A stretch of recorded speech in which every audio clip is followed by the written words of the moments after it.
2, 1.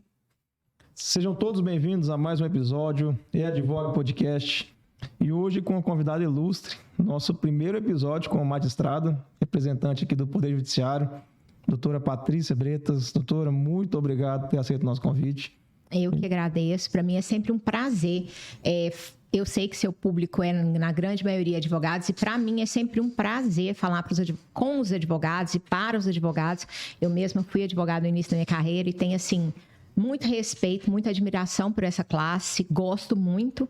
Então, para mim é sempre um prazer falar com os advogados. Um prazer todo nosso, doutora. E antes da gente entrar no direito mesmo, doutora, podia falar um pouco da sua história, contar um pouco sobre como o direito entrou na sua vida, advocacia, magistratura. É uma história assim, que não... Se eu falasse assim que o direito sempre foi a minha história, não é verdade, doutor. Acredita nisso? Acredito. Antes de fazer direito, eu fiz arquitetura.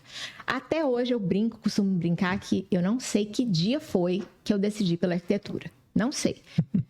Bom, mas o fato é que eu fiz arquitetura, acho que porque minha mãe mexia com isso, minha mãe paisagista, e acabei que fiz arquitetura, mas não gostava desde o primeiro dia. E aí, quando terminei o curso, eu falei, não, agora eu vou prestar para um curso que, de fato, eu queira fazer. Mas sem que meus pais soubessem, porque ia ser uma decepção muito grande. E, na verdade mesmo, eu queria jornalismo. Mas naquela época... Nossa, quando a gente fala aquela época, parece que a gente é velha, né?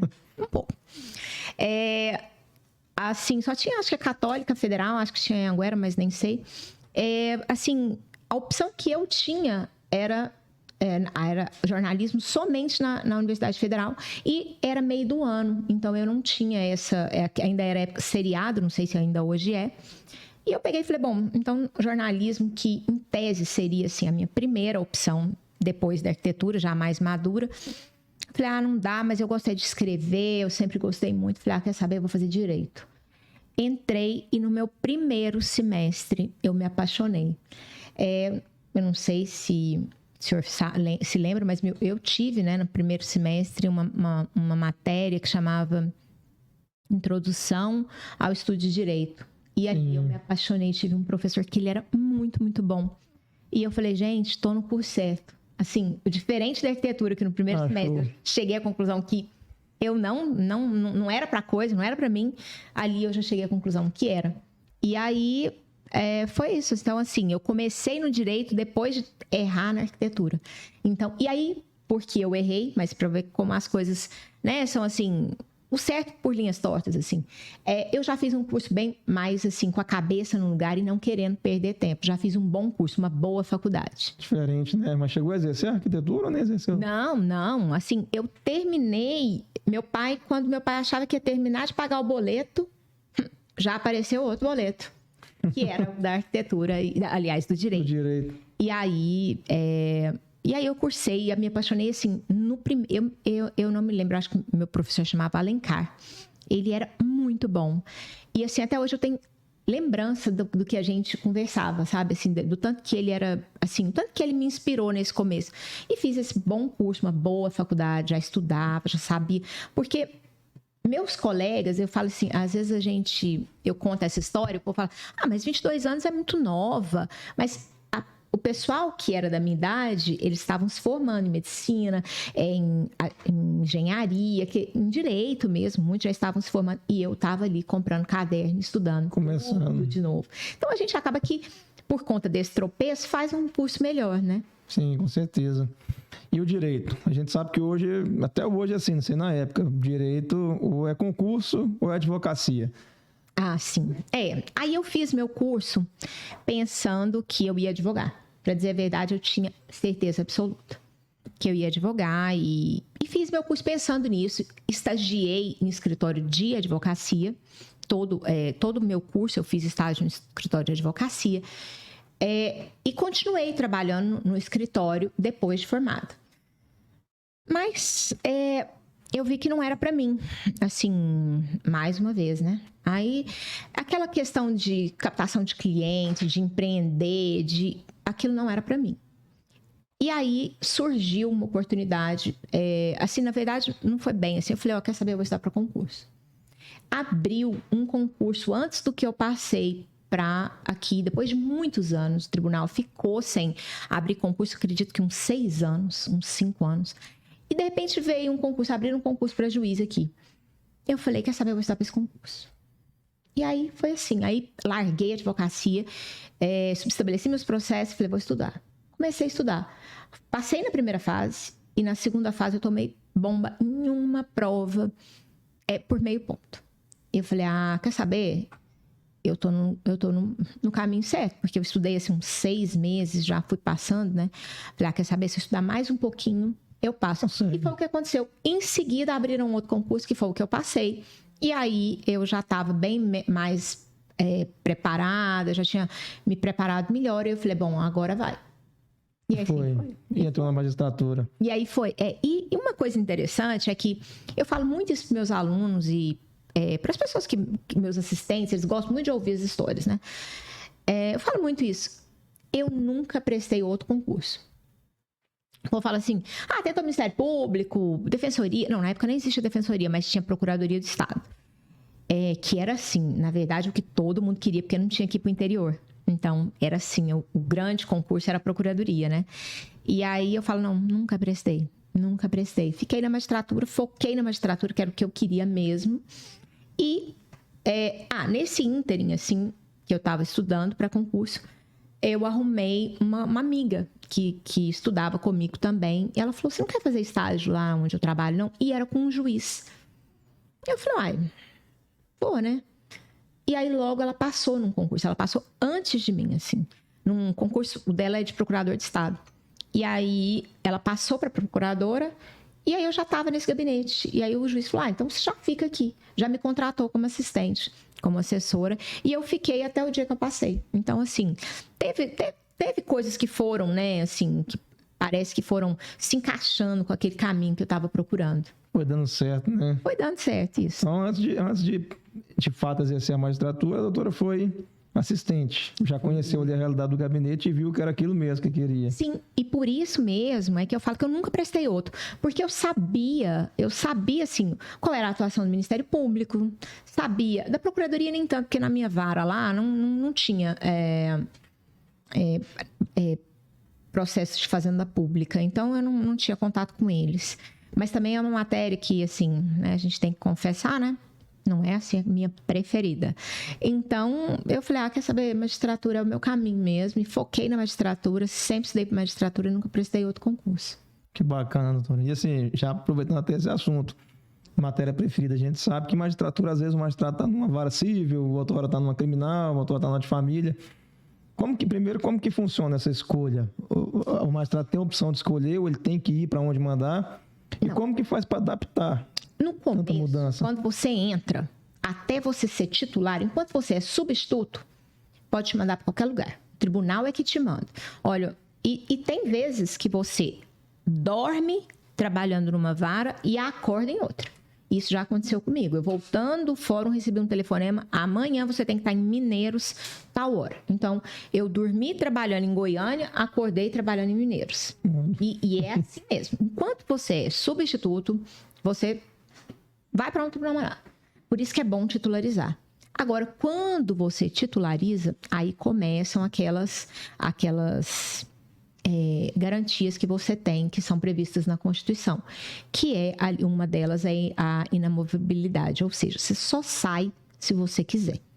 Então, aí você pode escolher aquilo que mais te agrada. Mas eu já vou logo dizendo que isso aí é meio que, assim, digamos assim... Não funciona muito bem. Porque, na verdade, você vai muito mais, eu, pelo menos, na minha carreira fui, muito mais pelo que a gente chama lá de trevo, né? Ou seja, estrada.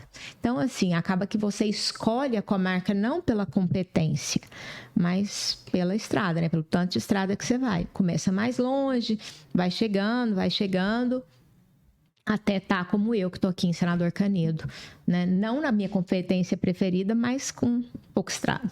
Então, eles dão uma opção, a gente tem comarca tal, e cada comarca tem ali sua competência.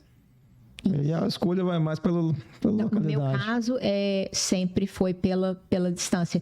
Porque, na verdade, doutor, assim, Isso depende de cada magistrado, né? Porque tem gente, principalmente os magistrados, né? Os homens, eles costumam levar a família, né? A esposa acompanha, os filhos acompanham. Então, para ele tem essa liberdade maior de escolher, às vezes, algo assim, mais do gosto, né? Assim, da preferência, da vocação dele.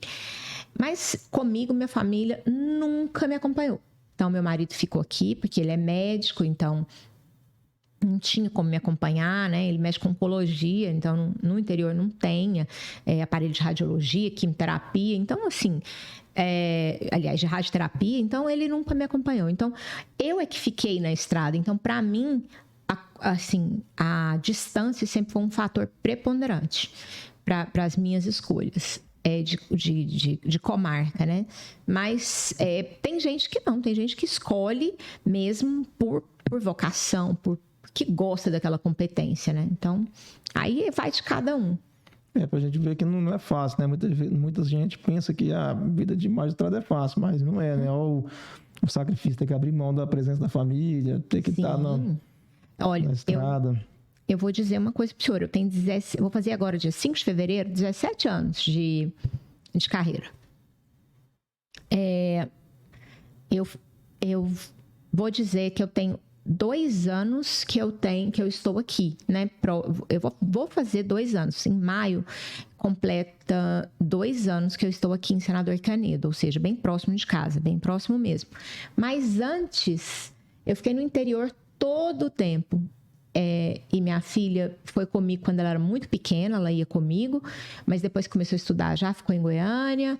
Então, eu é que fiquei nesse vai e vem toda a vida. Então, assim, eu digo que eu tenho muitos, mas muitos quilômetros de estrada. Muitos mesmo. Muito chão, hein? Muito chão. Assim, dormia fora de casa, assim, a semana, passava o final de semana aqui, né? Então, assim, o começo e meio da carreira é muito complicado. É desgastante. Então, assim, às vezes as pessoas falam assim, nossa, vou passar num concurso de magistratura. Não, é de fato um ótimo concurso, mas a gente tem que saber que nem tudo é bônus. Tem a parte do ônus também, né? E o ônus é a estrada. E essa adaptação? Porque, por exemplo, hoje a doutora está dando uma sentença aqui no caso de pensão e divórcio. Aí amanhã já tem que dar uma sentença numa ação penal. Como que faz para conseguir adaptar dessa forma? No começo, doutor, por exemplo, quando a gente começa, a gente é meio que clínico geral. A gente vai para aquelas comarcas desse tamanho, né? Bem pequeno. Só tem uma vara que decide tudo. Então é bom porque as demandas não são muito complexas, porque a comarca é pequena, tem uma outra ação um pouco mais complicada de terra, geralmente elas são dizem respeito à terra, né? Essas coisas. Então, nesse ponto, assim, a gente vai aprendendo, né? Dizer pro senhor que no começo a gente comete 1000 erros. 1000. A gente dá, assim, muitos foras. Mas, graças a Deus, tem um tribunal para corrigir, né? Então, a gente dá muitos foras, mas aprende muito nessas comarcas, porque isso é tudo. Então, aí tem dia que você está despachando crime, exatamente, fazendo... Aí a gente divide assim, ó. Segunda-feira eu faço audiência, geralmente é de preso. Eu gosto de começar a semana com preso. Preso, terça, família, quarta, cível, quinta, o resto. Aí vai fazenda pública, TCO, essas coisas, juizado. Então, assim, a gente mais ou menos tem essa dinâmica. Mas despachar, a gente despacha tudo todo dia, né? A gente só tem a gente mesmo. Então, você aprende, você começa a ficar mais, assim, você não sabe nada muito, mas você sabe de tudo um pouco. Aí, quando você melhora, né? Promove, você sai da entrância inicial e vai para a intermediária, que já são comarcas maiores, que aí você já é um especialista, mais ou menos, né? Aí você já começa a ficar bem especialista naquilo. Por exemplo, eu saí de uma comarca que eu era tudo para uma comarca que eu era juíza de juizado. E lá eu fiquei quase 9 anos. Então, eu virei uma especialista em juizado, tanto civil quanto criminal. Porque eu fiquei fazendo 9 anos a mesma coisa. Aí, depois, eu saí desse juizado, porque vim para Senador Canedo. E aí, aqui, eu já sou juíza civil, família e infância e juventude. Infância e juventude eu nunca tinha lidado, vim lidar agora. Então, assim, a gente tem que... É tudo um recomeço, né? E quando eu lidei com civil, foi no começo da minha carreira. Veio um novo código nesse meio termo aí. Tive que aprender tudo de novo, porque no juizado eu não lidava com CPC, ou muito pouco, residualmente. Então, eu tive que, quando cheguei numa vara civil há 2 anos atrás, falar, não, vamos estudar de novo, né? E assim vai. Mas, se eu contar pro senhor que a minha matéria preferida é o crime, aí é que é difícil, né? Nessa época do juizado, que eu fiquei 8 anos num juizado, porque minha família estava aqui, em Goiânia, eu me ofereci, né? A gente tem essa possibilidade de se oferecer para prestar auxílio, porque meu juizado não era tão grande, e eu auxiliei aqui em Goiânia, então eu ficava aqui segundas e sextas, aqui em Goiânia. E aí eu atuei nesses 8 anos numa vara civil, numa vara criminal. E aí eu me apaixonei, assim, eu sou apaixonada pelo crime. Mas aí depois que eu saí, que aí eu peguei uma vara muito pesada, que é essa de Senador Canedo, que é civil, aí eu nunca mais mexi com crime também. Mas tem a possibilidade, né? No futuro aí, assumir Tem. Assim, acaba que quando eu me aproximo com a marca, certamente será Goiânia, eu não sei, eu venho para qualquer coisa, né? Então, aí vai ser meu destino, né? Ver para que eu vou vir. Mas, assim, se vier uma vara criminal, eu vou ficar feliz. Eu gosto. Coisa boa. E os assessores, como que funciona? Quando muda, eles acompanham, vão junto com a senhora ou ficam? Doutor, assim, o que aconteceu na minha vida? Quando eu saí da minha primeira comarca, que foi Aurilândia, uma cidade desse tamanho, ninguém veio, porque eles eram de lá, moravam lá. E naquela época ainda não existia essa possibilidade de teletrabalho, né, de home office, a gente nem cogitava isso. Então ficaram todos. Quando eu fui para Morrinhos, eu tive que então estabelecer uma nova equipe. E Morrinhos na época não tinha faculdade de direito. A gente pegava os alunos lá de Tumbiara ou Goiatuba, que também tem uma faculdade. Hoje Morrinhos já tem, mas na época não tinha. Então eu fiz a minha equipe, com exceção de uma que era de lá, de Morrinhos mesmo, os outros eram de Tumbiara. Então eles já não eram de Morrinhos. Quando eu vim para cá, em plena pandemia, eu convidei. A que era de Morrinhos falou, não, eu não posso ir, eu sou casada. Embora eu tenha oferecido para ela a possibilidade de teletrabalho, ela falou, doutora, vez ou outra vou ter que ir, vez ou outra eu tenho que participar de uma reunião, de uma audiência, de uma coisa. Então, eu não quero. Então, ela não veio. Os outros 2 vieram comigo. Por quê? Porque eles já não eram de Morrinhos mesmo. Então, mudar para cá. Só que nós mudamos em plena pandemia. Eu falei para eles, falei, olha, não precisa mudar. Então, eu tenho um em Tumbiara, um em Morrinhos, que está lá, que foi para Morrinhos, o outro voltou para Itumbiara. E assim mas eles estão comigo até hoje, eles fazem home office. E depois que eu cheguei aqui, eu tenho outros assessores também, e aí são de Goiânia. Mas assim, a minha equipe, eu costumo dizer que eu nunca vi um cargo tão, assim, de tanta estabilidade igual o cargo de assessor. Quando você tem um assessor bom, enquanto ele quiser, né? Eu falo que eu só costumo perder meus assessores pro concurso, porque muitos já passaram.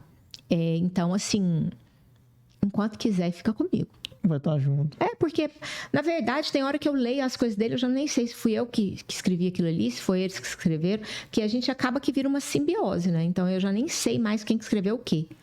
Né? Então, já conhece, né? Já tem uma conexão. Muitos anos. O meu assistente principal tá comigo tem... Acho que acredito uns 8 anos. Já sabe o pensamento, sabe tudo, né? Tudo. A gente, de olhar, a gente já sabe o que um pensa, o que o outro pensa. E já resolvemos nessa nossa... Isso é bacana, né? Eu já tive casos que eu fui despachar até no juiz criminal. E aí eu cheguei no gabinete para despachar e a própria assessora falou, isso aqui ele vai fazer assim, assim, assim. Eu falei, não, mas deixa eu conversar com ele. Eu falei, não, você pode conversar, mas a decisão dele vai ser assim, assim, assim. Então, a assessora já sabia a cabeça do juiz. Sim, porque, na verdade, eles fazem aquela pré-análise, né? O processo chega, vem para o gabinete. Eles fazem o que a gente chama de pré-análise. Mas, no que eles já sabem como que vai ser a decisão, eles já pré-analisam. Mas quando chega uma coisa nova, uma coisa que nunca apareceu. Por exemplo, eu estou com um processo que eu nunca tinha tido agora, em Senador Canedo. Aliás, lá eu já vivenciei várias coisas, porque tem uma coisa muito diferente que nas outras comarcas não tem, petróleo. Né? Então, ali uma comarca que tem demandas muito diferentes.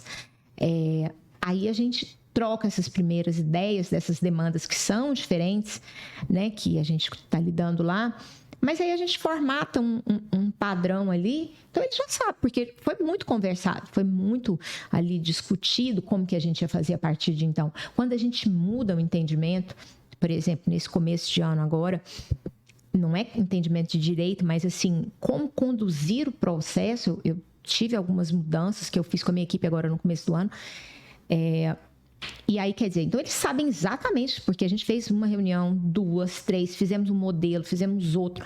Então, assim, agora eles sabem exatamente como é que vai ser conduzido, né? E ano passado, com base nos modelos que a gente tinha do ano passado, eles sabiam. Então, o assistente, assim, ele sabe, porque tudo é muito conversado, muito discutido, antes da gente chegar naquele modelo ali, sabe? De decisão, de tudo.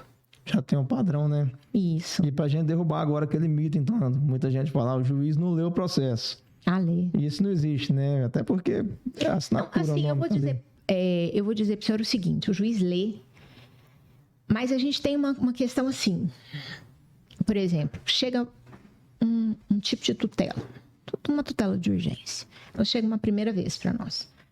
Primeira vez, eu tomei posse, igual, por exemplo, entrei em exercício lá em Senador Canedo, vi que tem muitas ações desse tipo aqui. A gente já senta com a equipe e fala, olha, isso aqui é assim. Por exemplo, busca e apreensão. Nossa, tem arrodo. Busca e apreensão de veículo. Quais são os requisitos, assim? Esse tipo de notificação a senhora aceita, doutora? Aceito. Esse aqui não, esse aqui não aceito, não. Esse aqui aceita? Aceito. Pronto, firmamos ali. É claro que é aí, a partir de então, que eu tenho ali, que a gente já conversou, já estabeleceu, esse aqui vai aceitar, vou, esse aqui não vou, esse aqui sim, esse aqui não, isso aqui tá certo, aqui quando for assim, faz assim, quando não for assim, não faz assim. Bom, a partir de então, que a gente já conversou, de fato eu não vou abrir a inicial e ver se está lá a notificação, vou ver se está lá, porque ele já olhou. Mas ele olha de acordo com aquilo que a gente já estabeleceu várias vezes, e conversamos várias vezes sobre aquele assunto e tal. Então é assim. Então eu não vou abrir mais uma inicial que passou pelo meu assistente-chefe, por exemplo. Não vou. Já verificou tudo, Já, né? E aquilo ali foi muito conversado, muito debatido. Agora, uma sentença, claro que você lê tudo, não tem jeito. Né? Como é que vai saber se está certo? E até se a gente for querer que o juiz leia todos os processos também, humanamente, é impossível, né? Por isso é que existe o assistente de confiança. Entendeu, doutor? E, por exemplo, um assistente está com você há 8 anos e que você debate, conversa e a gente trata muito, por exemplo, acho que o meu assistente que está comigo há menos tempo tem 2. A gente conversa muito, a gente debate muito. E esse começo de ano, por exemplo, que a gente aproveita esse recesso dos advogados para ver o que foi bom ano passado, o que não foi, o que a gente pode melhorar e tal. A gente debate muito. É reunião, é outra reunião, isso aqui muda, isso aqui é para mudar. E aí eles assim, eles vêm com as demandas e tal, a gente fala, não, isso aqui não vai ser assim. Então, toda vez que tiver isso aqui, vai fazer esse despacho. Toda vez que tiver assim, é esse aqui. Então, a gente é tudo muito conversado, muito debatido. Então, tem coisa que de fato precisa olhar. Um despacho em time se rapaz para manifestar, nunca na vida vou nem ler, ver o que é lá, não. Agora, uma decisão que eu tô ali indeferindo tal prova, aí eu já vou olhar, né? Eu tenho que ver. E para a gente entender, porque para os advogados, até para a própria sociedade, se alguém estiver assistindo, o funcionamento de um gabinete. Porque, assim, sempre gera muita dúvida. Tem aquele negócio de ordem cronológica. Todo mundo fala que tem que respeitar uma ordem. Meu processo chegou dia tal, mas o do fulano dia tal já deu um despacho. Como que funciona hoje, assim? O básico. Chegou um processo novo, tem os classificadores, Isso. Mas a gente tem que entender isso, doutor. Assim, um advogado que ele olhar aquele dispositivo ali da ordem cronológica, quase tudo é uma exceção, né? Quase tudo.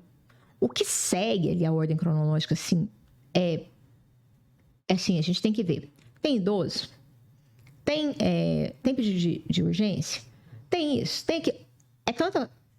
É tanta, como diz, é tanta exceção para aquilo ali. Primeira coisa, tem que verificar tudo isso. Exatamente. Então, assim, a gente, o que eu tenho feito, assim, com muita honestidade aqui? A gente tem priorizado o quê? Pedido de tutela, porque vem sinalizado para nós. Olha, vem com um vermelhão lá. Então, a gente abre um projúdio. Tem lá, sem processo concluído. Já vem aquele vermelhão lá, assim, ó, aquele vermelhão que não te deixa escolha. Aquilo ali, primeira coisa. Eu tenho dado ênfase absoluta ao alvará. Então, mas não tem nenhum vermelho nesses alvarás aqui. mas eu despacho primeira coisa do dia. Por quê? Eu sei da luta de advocacia, né? Já tive desse lado aí. Então, sei dos pedidos. É importante, vamos sei, então, eu sei. Eu sei, já tive do lado daí e sei. E eu vou dizer uma coisa pro senhor, assim. É claro que, porque eu já tive daí, porque eu conheço a labuta do outro lado, isso, claro, me motiva a despachar o alvará em primeiro lugar. Mas uma outra coisa também, que não é ruim pro juiz, não. 90% dos e-mails ou de pedido de despacho com a gente é do quê? Alvará. Se você despacha o alvará, abriu para o juiz, despacha o alvará, pronto, tá todo mundo satisfeito. Nós, porque vamos concentrar naquilo que temos que fazer, e os senhores, porque já estão ali com o que mais interessa. Então, a gente tutela e alvará, assim, em primeiro lugar. Sentença, ordem cronológica, sim, se a gente não tiver ali nenhuma bolinha amarela de idoso, né, aquelas coisas assim. O resto, ordem cronológica, sim. O despacho não tá ali, né, doutor? Então... A ordem cronológica segue a regra não do inicial, né? Porque a gente sabe que entre a inicial e a sentença existe 1 milhão de fatores. Então, vamos colocar um exemplo, um processo que ficou pendente do advogado juntar um documento ou cumprir uma diligência. Enquanto o outro que foi ingressado posteriormente, o advogado já fez tudo isso e ele automaticamente já passa na frente. E às vezes é até do mesmo advogado. Só que talvez a parte tenha entregue os documentos todos que eram necessários e no outro não. Então, tá lá emperrado com emenda inicial, o outro já está contestando, quase que impugnando. Às vezes do mesmo advogado. Já recebi isso, fala, doutor, mas um anda, o outro não. Fala, doutor, mas um tem documento, o outro não tem. Então, são muitos os fatores, sabe, que a gente encontra para emperrar, né? Às vezes, e eu entendo que às vezes isso depende de uma diligência da própria parte, né? Ela precisa conseguir um documento, ela precisa conseguir ali um nome de uma testemunha, às vezes ela enrola com aquilo, né? Então, assim, ela precisa conseguir o endereço do réu, não é? Então, assim, muitas vezes eu vejo que não depende só do advogado, né? Que a própria parte que tem que ali fazer uma diligência, alguma coisa, acaba que ela se atrapalha e acaba que o processo dela não anda como os outros. Mas ela, às vezes, não sei se consegue ou não ver isso, né? Perfeito. Doutor, e uma pra gente passar aqui para um advogado que está assistindo. Muita gente costuma ficar dando dica na internet. Uma petição inicial, a forma de fazer, como você vai despachar com o juiz. Vamos colocar um exemplo aqui para o advogado conseguir chegar com o processo dele lá já e conseguir, assim, aquele processo redondinho que o gabinete vai receber e falar, aqui tá tudo certo, tá com a documentação, doutor, a petição, a forma. Primeira coisa, vamos assim, é boa essa pergunta, aliás, é uma pergunta muito boa. Primeira coisa, ser organizado. Parece que não, né? Mas do ser humano isso aqui é do ser humano. Pensa o senhor tem lá 2 processos aqui. Quando ele era físico, que as pessoas às vezes não pensam no físico, assim, mas tem que pensar no físico. Que processo que é uma bagunça. Documento repetido, documento fora de ordem. Você vai procurar, ela tá lá atrás. Você fala assim, meu Deus, você tem um. E os 2. Um que a inicial dele é desse tamanho, mais os documentos todos atrapalhados, o contrato começa aqui, aí vem um verso da outra parte do contrato. Aquela confusão, porque faz aquela digitalização. Aí não presta atenção na ordem que coloca. E vem outro, mesminho. Uma rescisão contratual.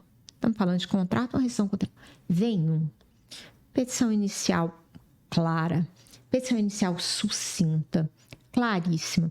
Os documentos separados ali, bonitinho. Procuração de documentos pessoais, contrato, comprovantes de pagamento, tudo certinho, nominado. Já vou dizer, é do ser humano. Pensa se fosse o senhor. 2 processos, aquela bagunça e aquele outro organizado. Qual que o senhor vai fazer primeiro? Entraram no mesmo dia. Qual? O organizado, com certeza. Isso é do ser humano, gente. Isso é do ser humano. Isso é meu, é do senhor, é dele. É de todo mundo. É igual... Então, assim, pode ser a mesma coisa. Qual que a gente vai fazer primeiro? Isso é do ser humano. Eu vou falar, não, eu vou pegar esse encalacrado aqui, ó. Não. Então, primeira coisa, seja organizado. Advogado, seja organizado. Não tá me ajudando, não. Tá ajudando o senhor mesmo. Até o senhor depois vai ser bom. Então, o que acontece? Tá ajudando o advogado mesmo, a parte mesmo. O processo em si, o tramitar. Tá ajudando o tramitar. Seja organizado. Põe ali, ó, petição inicial. Pra quê? Eu não sei nem se posso falar isso, mas pra que me juntar 30 jurisprudências da mesma coisa? Por exemplo, uma coisa assim, uma coisa que juros de mora de 1%. Isso ali é uma coisa tão batida já, tão certa, tão assim que não pode, por exemplo, acumular isso com aquilo. Isso é uma coisa batida já. Pra que colocar pra mim 30 jurisprudências da mesma coisa? Pra quê? Só pra aumentar aquela petição que é desse tamanho. E, novamente, é do ser humano. Mais cansativo, né? Cansativo. Aquela coisa bagunçada, aquela coisa assim. Às vezes até tá organizada a petição. Mas desse tamanho, pra quê? Sejamos sintéticos. Uma linguagem fácil. Pra quê? Eu costumo dizer para meus assistentes o seguinte: quer colocar a jurisprudência nas minhas decisões, minhas sentenças? Coloque, mas coloque naquilo que existe alguma dúvida. Que existe, digamos assim, uma controvérsia, entendimentos. Agora, eu vou colocar aquilo que é óbvio, aquilo que já está mais do que batido, sedimentado, que ninguém mais nem questiona. Não vou. Então, pra quê? E tem gente que coloca 30. Não quer colocar, porque, não, eu quero colocar. Então, coloca uma, né, que dá de acordo com o entendimento dele, com o pedido dele ali. Aí, daqui a pouco, por 30. Não precisa. Então, isso eu acho que é uma coisa.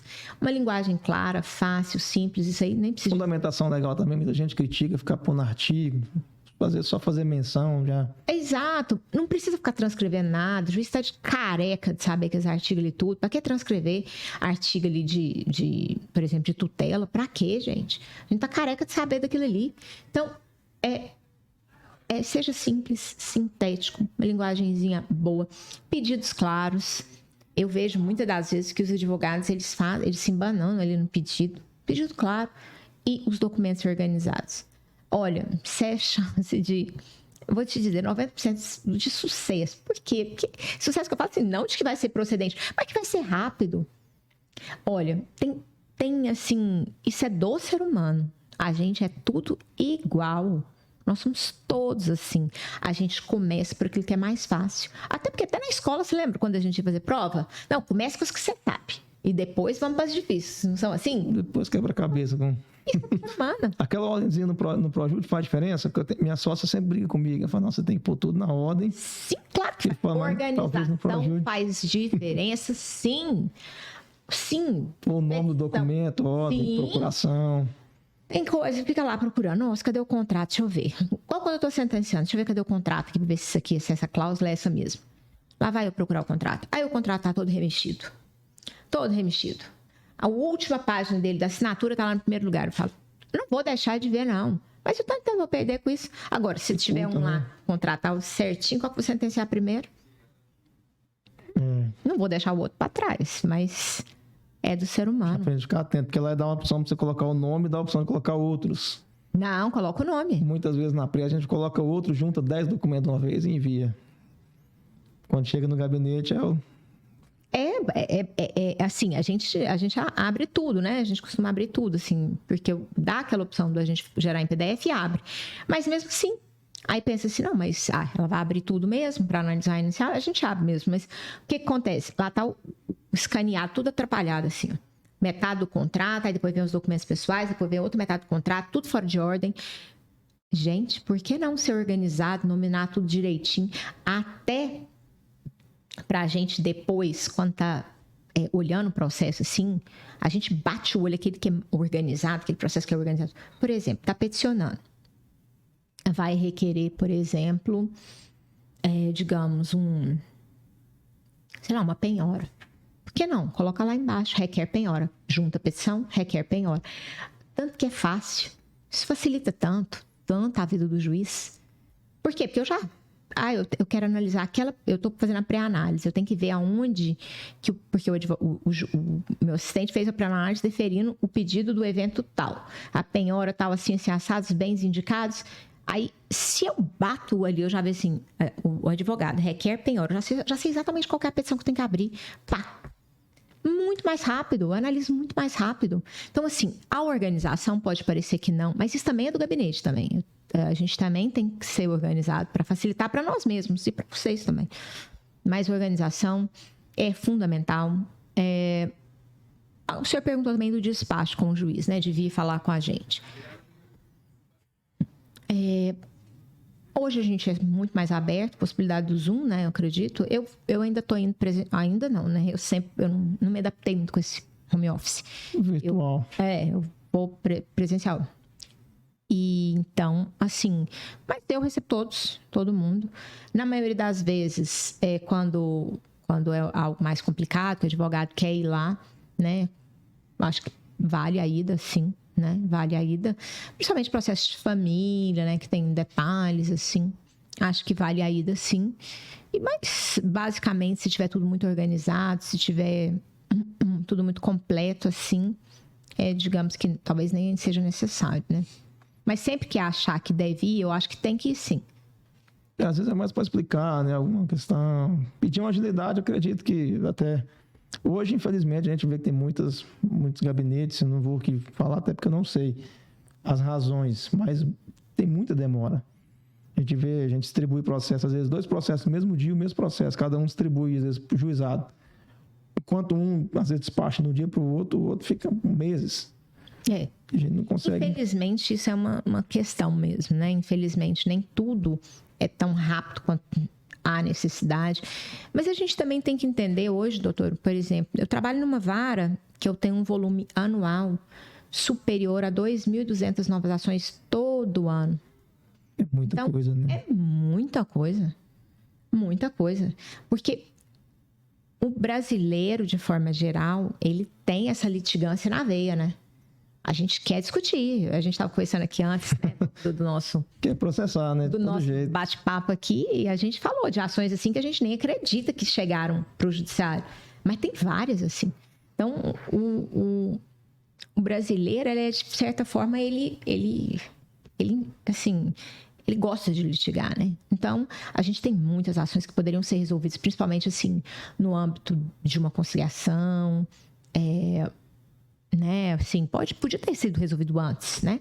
Então, assim, a gente vê, por exemplo, chegam muitas ações até mim que passaram já por banca de conciliação de Sejusc, lá não foi possível o acordo, chegam ali, faz um acordo. Faz o acordo na audiência. Então, assim, poderia ter feito antes, para não virar um processo, né? Tentado aquilo ali antes. E eu acho que isso também, doutor, tem muito do papel do advogado.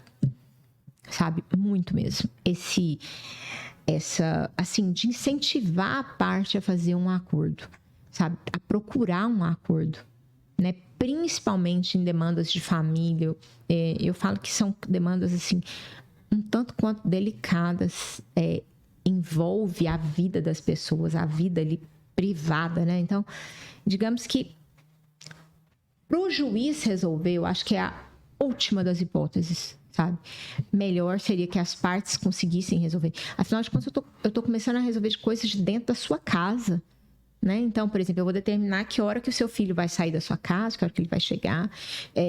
Então, vocês mesmos, que são as pessoas que, né? Às vezes as partes mesmo, que são as pessoas que estão mais ali inteiradas da rotina do filho, que as pessoas que mais amam aquela criança, por que não elas mesmas chegarem a um acordo que contemple, né? Muitas das vezes o que a gente faz ali não contempla, não fica bom para nenhuma das duas, tem recurso das duas partes.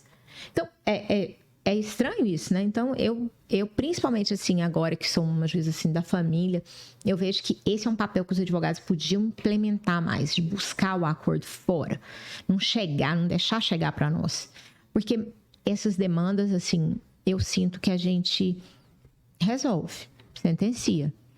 Mas será que pacifica mesmo?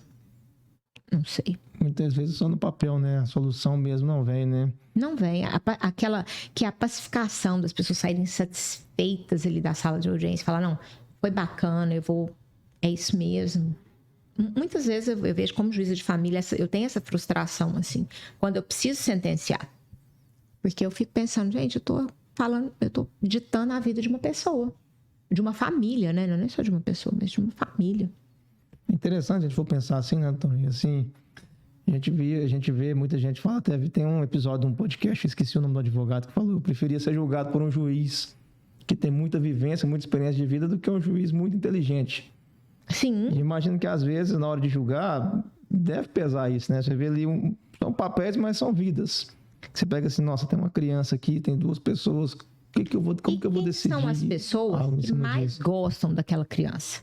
Pai e mãe. Pai e mãe. Então, a rixa, eu sei que tem hora que eu fico pensando assim, gente do céu, como é que esses 2 foram casados, né? Pensa ali, mas enfim, não cabe a mim. Mas a gente se pergunta porque eles estão numa briga, numas ofensas, assim, que a gente fala, gente, como que chegamos a este ponto? Mas eu acho que poderia, né, nessa hora, o advogado, eu acho que ele tem, sim, um papel muito importante, que é tentar apaziguar, conversar, talvez num primeiro momento profissional com profissional, advogado de uma parte com advogado de outra parte, tentar já ir, né, assim, vamos ver onde a gente chega, porque vocês são, nessa hora, pessoas que estão fora do conflito, mas estão próximos aos envolvidos do conflito ali. Então, vocês têm essa capacidade, assim, de conversar e tal, advogado, depois, quem sabe, puxa uma parte, puxa outra, e conseguem elas, o senhor, assim, com a orientação do advogado, chegar a um bom acordo. Porque se eu vou sentenciar, eu vou colocar para elas, suponhamos, visitas alternadas. Sábado sim, sábado não. Fim de semana, aliás, fim de semana sim, fim de semana não. Às vezes nem é bom, às vezes o pai trabalha justo no fim de semana. Claro, a gente leva essas coisas em consideração, quando chega até nós essas informações, a gente leva, mas eu não tô ali. Às vezes, quem sabe não fosse assim o melhor jeito.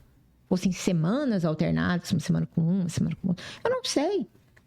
Mas se deixam para eu decidir, a gente vai decidir de acordo com aquilo que a gente entende como mais correto, né? Mas que muitas das vezes não satisfaz nem uma parte, nem a outra. E a mesma coisa, por exemplo, demandas que envolvem terra. Vizinhos de terra, assim. São outras danadas para não pacificar. A gente até pode, como disse, resolver ali num papel. Mas pacificou aquela vizinhança ali? Muitas vezes não. E a gente percebe que o advogado, a grande maioria dos clientes, eles escutam o advogado. Sim. Às vezes ele está ali com muito ódio daquela pessoa, querendo a morte dela, mas advogado. Os senhores são pessoas da confiança deles, pessoas escolhidas por eles, em quem eles confiam e por isso escutam. Por isso é que eu acho que o papel do advogado até é uma questão que deve ser pensada, né? Assim, se já não é, né? Não sei, estou afastado da advocacia já tem um tempo. Mas é essa questão, assim, de nem tudo a gente levar. É tentar, né? Antes. Eu sei que tem aí algumas tentativas e tudo, mas realmente tentar resolver aquilo antes. Porque eu acredito nessa pacificação. Aquela que é um papel que a pessoa nem de cá nem de lá gostou, que não, como diz, não satisfez nada. Tem hora que a gente julga recurso dos 2 lados. Ou seja, aquilo ali não vai pacificar nunca. Não foi bom para ninguém. Não foi bom para ninguém. Tem muito advogado que infelizmente tem essa mentalidade também. Já tudo tem que ser judicial. Às vezes pega uma demanda que se você fizer um contato prévio com o advogado da outra parte, resolveria. Isso. Mas não quer nem conversar. Já fala, não, já vou protocolar o processo aqui. Tem advogados, por exemplo, a gente abre a audiência, né? Ainda que seja de instrução, a gente sempre abre com aquela pergunta. Tem possibilidade de acordo, senhores? Tem advogado que nem quer saber. O advogado da parte autora, por exemplo, fala, não tem não. Mas e se o da parte reta é uma proposta? Por que não ouvir a proposta? Quem sabe se o cliente, né, se satisfaz com a proposta? Não é? Então, assim, eu acho que por que não? Né? Por que não? Eu já vi gente assim que fala, ué, não, mas pra mim isso aí tá bom. Eu já vi, e o advogado fala, não tá não.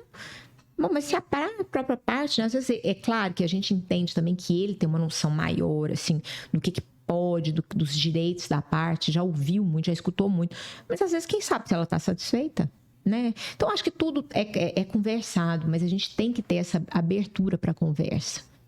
Claro que tem casos que não vai ter jeito, não, vai ter que ter mesmo, vários. Mas eu também acredito que tem muitos casos que dá para resolver. Eu vejo isso lá na sala de audiência. Então todo mundo brigado. E é tão engraçado, doutora, assim, eu fui juíza de juizado um tempo e na época era tudo presencial, né? E eu fiz muitas audiências. Porque interior, cidade pequena, todo mundo acaba que é mais ou menos conhecido do outro, né? A parte eles são sempre conhecidos. E aquelas demandas, assim, que entra, eles entram numa cara feia, num olha pro outro, e hoje os advogados lá, que é a confusão, de repente faz um acordo. Não foi uma, nem duas, nem 10, nem 100 vezes que todo mundo sai apertando a mão. Resolveu. Sabe? Já vi isso tantas vezes. Por fim, já tá todo mundo amigo de novo. Sai apertando a mão. Não, desculpa aí, aquele dia e tal, não sei o que, tava meio de cabeça. Já vi isso tanto. Mas, né? Isso é da nossa... Quer dizer, ainda não é da nossa cultura. Isso é verdade. E quando a gente fala no trabalho do advogado, a gente falou aqui dessa parte, queria dizer que essa parte não tem como a gente fazer uma análise. Você judicializou ou não, é critério do advogado. Mas quando a gente fala na questão da organização do processo, da atuação em audiência, das provas, isso também vai ser analisado naquele momento lá do honorário de sucumbência? Eu acho que é mais assim, por exemplo, a gente tem critérios ali bem... que são, por exemplo, aquelas ações que são de fato muito... que a gente vê que assim, o advogado teve que peticionar um monte de vezes. São ações trabalhosas, de um direito complexo. Ações que vêm tramitando ali, não por culpa das partes, mas porque são ações complexas, ações com perícias complexas, enfim. Então, a gente vê que aquilo demandou um tempo maior. É coisa complexa.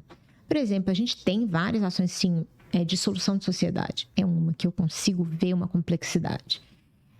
Ação de rescisão de contrato, assim, com um contrato que depois demandou outro contrato, e aí, enfim, as duas partes deram causa à rescisão. São demandas que a gente sabe que são muito complexas e que demandam do advogado um zelo maior, um empenho maior, um trabalho maior. Isso, sim, é levado em consideração. Esse tempo, tem demandas de 5 anos, mas não tem culpa de ninguém, mas é uma perícia atrás da outra, uma impugnação atrás da outra. Então, assim, é de fato complexo. Então, a gente leva isso muito em consideração. A audiência, assim, a gente não... Embora eu acho que tudo tem que ser levado em consideração, assim, como ele se portou, o que ele falou, o tipo de pergunta que ele fez, demonstra muito mais, assim, a experiência, a vontade com que atua e tal. Mas, para dizer para honorário se eu vou majorar ou diminuir, não. Mas uma coisa que a gente tem que colocar e, assim, não são todos, aliás, é uma minoria assim, muito pequena mesmo. É que, às vezes, o advogado, ele chega tão armado na audiência, né? Ele tá ali, ele chega... É igual eu falo, assim, eu pergunto, tem possibilidade de acordo? O advogado da parte autora nem sabe se tem proposta da parte, já fala, não tem não. Não tem não. E já chega com aquele ímpeto, assim, parece que... O que eu acho? Eu acho que aquilo dificulta. Eu acho que a atuação do advogado, ela, numa audiência, ela tem que ser pacificadora e não instigar ainda mais o conflito. Eu sei, muitas das vezes, e imagino que isso, né, passe pelo advogado, que o cliente dele quer a briga mesmo e que ele demonstrar que ele está ali aguerrido e tal, às vezes passa para o cliente uma certa segurança, né? Eu imagino que isso possa ser o caso alguma das vezes. Mas eu vou te dizer, isso não ajuda. Primeiro que não ajuda a esclarecer a verdade do que de fato acontece, porque essa animosidade, ela atrapalha você ter que ficar toda hora como presidente da audiência falando, não, doutor, mais calmo, doutor, não fala assim, doutor, mais urbanidade. Então, isso atrapalha aquele raciocínio, aquela coisa que vai, sabe, o desenrolar da audiência. Então, eu acho que todos nós aqui somos fora do processo. Eu, como juíza, estou fora, não sou as partes. Às vezes nunca nem vi, nunca nem tive contato, primeira vez que estou tendo. Então, eu estou de fora. Eu não posso me agarrar com aquilo ali. Mesma coisa de advogado. Não, mas eu defendo uma das partes, eu sou parcial, eu sou pelo meu cliente. Eu sei. Mas, às vezes, essa animosidade extrema na audiência, o jeito que fala com a outra parte, com o advogado da outra parte. Eu já vi advogados quase que matando na sala de audiência, assim, com ofensas verbais que a gente tem que ali... falar, não, peraí, para. Então, isso, o que isso traz de benefício pro processo? Não vou majorar, nem diminuir honorários, não tem nada a ver. Mas eu falo assim, às vezes atrapalha o cliente dele. Atrapalha porque, às vezes, ele tem o direito, o cliente dele tem o direito, mas ele não consegue nem demonstrar porque tá tão nervoso, tá atrapalhando tanto a prova ali que quem sai prejudicado porque ele não conseguiu nem, assim, fazer a prova que devia é o próprio cliente dele, sabe? Isso eu já vi tanto, doutor, tanto. Chegar numa audiência, nós somos fora, nós estamos fora. Eu, o senhor, o advogado da outra parte. E é bom que sejamos assim. Claro, os senhores são parciais, estão ali agarrados com os clientes. Mas isso não quer dizer que o senhor precisa ser rigoroso demais, acirrar os ânimos com o advogado da outra parte, ou mesmo com a outra parte, sabe? Porque atrapalha. Atrapalha, às vezes, o próprio cliente de quem é assim. Não levar pro pessoal, né? Não levar pro pessoal. Não pode, Entender somos todos profissionais. Mesmo sendo parcial, você tá ali fazendo sua parte como profissional, né? Exato. Não é a parte do processo. E não é porque você tá ali gritando e mostrando empenho que você tá ganhando. Entendeu? Assim, que você tá mostrando, assim, que seus clientes têm direito. Não é assim. Às vezes vai estar mais atrapalhando, né? Mais atrapalhando falou do que ajudando. Porque Né? às vezes ia te beneficiar, né? Que você tem uma prova boa ali. Mas aquela animosidade, aquele cortar toda hora testemunha, aquela coisa, não é bom. O advogado chegar na audiência, então, o advogado que está vendo agora, chegar preparado, tranquilo, porque assim, muitas vezes bate um nervosismo também muito grande, porque ali é o teste de fogo, praticamente. Quando você está peticionando, está só no sistema, o juiz não está te vendo, seu cliente não está te vendo. Quando você está na audiência, o seu cliente está te julgando. Vai melhor aquele que é mais... Vem preparado, vem com perguntas, sabe onde quer chegar, sabe o ponto ali da demanda. Uma coisa também que eu acho, doutor, por exemplo, hoje, gente, nós sabemos tudo que é tudo gravado, né? Tudo gravado. Tudo gravado. Aquela tal da repergunta. Pra que aquilo? Não, eu queria deixar... isso é alguns advogados fazem. Não, eu queria... Só para enfatizar. Então, o senhor não viu isso. Bom, ele já falou que não viu. Pra que perguntar? Por quê? Porque... não, mas era bom falar isso. Pra quê? Tá gravado. Antigamente, que às vezes, né, era transcrito, o depoimento, até poderia pensar, né? Mas hoje que tá gravado, o juiz vai ouvir tudo. Pra quê? E acontece porque assim, eu acredito que muitos casos ficam na memória, né? Quando vai fazer a sentença, eu já puxa e falo, nossa, aquele rapaz na audiência aqui que estava meio estressado, que na hora da sentença, não sei se isso vai ser relevante, mas assim... Não é relevante. Acontece de lembrar do caso. Não, a gente lembra de todos assim, por exemplo. Começa a ler a sentença, pelo relatório você já fala, essa audiência foi tal. A gente lembra. Mas sim, animosidade, isso não fica, a gente não carrega isso. A gente fica mais penalizado, às vezes, pelo cliente, pelo advogado, que a gente vê que está nervoso. Mas sim, para a solução da demanda em si, não. Não tem relevância. Não. E quando acontece um caso assim, por exemplo, as duas partes conseguiram apresentar comprovações mínimas dos fatos alegados e ficou aquela dúvida ainda, nossa, será que realmente foi assim ou foi assado? Mas eu tenho que tomar uma decisão, para um lado ou para o outro, mas eu não tenho a certeza como que aconteceu. Mas na verdade, doutor, depois de um certo tempo, não acontece isso mais. A gente vai muito ali pelo ônus da prova, de tudo. E eu vou dizer, assim, se o advogado se ativesse mais aquele dispositivo ali do Código de Processo, seria talvez um fator de muito mais sucesso, sabe? Porque a gente vai muito pelo ônus da prova. Está comprovado, não existe prova que dá direito para dois. Para as duas partes, né? Entendeu? Ou está comprovado para um lado ou está para o outro. Agora, um não fez prova, enfim, a gente vai por aquilo ali, né? Que, na verdade, é o que a lei manda, que a gente vá mesmo, né? O ônus da prova. Então, Por mais que às vezes entende que de fato aconteceu, mas não provou, infelizmente, não tem. eu não posso fazer nada. Né? Eu posso até a gente imagina que às vezes pode até, é até crível a história, mas não tem prova nenhuma. Como? Não dá. E a experiência também ajuda, né, doutor? Ajuda. A entender a pessoa, A questão assim a gente conhecer vai... a história. A gente, os advogados assim, às vezes pensam, nossa, não, minha testemunha saiu excelente. Mas a gente consegue, assim, né? Depois de um certo tempo, igual tem 17 anos fazendo audiência quase todo dia, a gente começou o depoimento, já sabe. Então, Já entende, né? já. Doutor, agora a gente já está quase encerrando, né? O nosso técnico já deu até a bronca aqui por causa do tempo. Eu queria, assim, que a senhora deixasse, eu sei que a gente já deixou muita dica aqui para quem está advogando. E nós temos aqui profissionais de outras áreas também. Eu sei que a doutora tem um projeto muito bacana também, que é para os assessores, juiz, mas eu queria que a doutora deixasse uma mensagem, uma dica, assim, para quem está no direito. Tanto o advogado, que está começando agora, porque assim, o público nosso são mais os iniciantes que ainda estão tentando se identificar na advocacia. E para quem também quer seguir outras áreas, que a gente não tem só advocacia também no direito, né? Eu falo isso para todas as áreas. Procure fazer o que você faz bem feito. Você vai advogar, procure ser bom naquilo que você faz. Comece por demandas mais simples, demandas que você vai conseguir.